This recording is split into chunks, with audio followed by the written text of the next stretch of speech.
Hi good morning అండి. This is Shivapallavi channel. అల్లం ఎల్లిగడ్డ దంచుతున్నానండి, చింతపండు అండ్ గడ్డి నువ్వులండి. దీంతో చింతపండు చట్నీ వేద్దామని చేస్తున్నానండి. మిక్సీకి వేసుకోవాలి ఇవన్నీ. చాలా బాగుంటుంది టేస్ట్.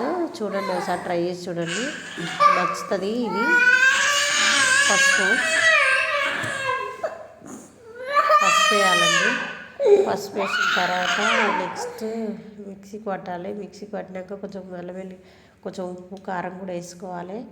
వేసిన తర్వాత ఈ గడ్డిగులు బాగా మంచిగా ఫ్రై చేసిన తర్వాత ఇవి కూడా వేసేయాలి మిక్సీకి. వేసిన తర్వాత ఒక తిప్పాలండి. గడ్డినుగులు ఫస్ట్ అది వేరే మిక్సీకి పట్టాలి, ఇది వేరే మిక్సీకి పట్టాలండి.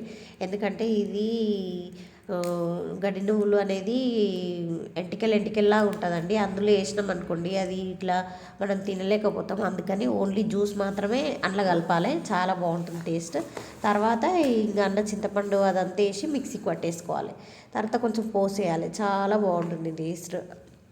చాలా బాగా అనిపిస్తుంది. మాకు చాలా ఫేవరెట్ కర్రీ అంటే చింతపండు చట్నీ అండి. చాలా బాగుంటుంది. నిన్న చేసినట్టుని, సో ఈరోజు పెడుతున్నాను. మా మమ్మీ వాళ్ళ ఇంట్లో మా మమ్మీ వేస్తుంది, సో చాలా బాగుంటుంది.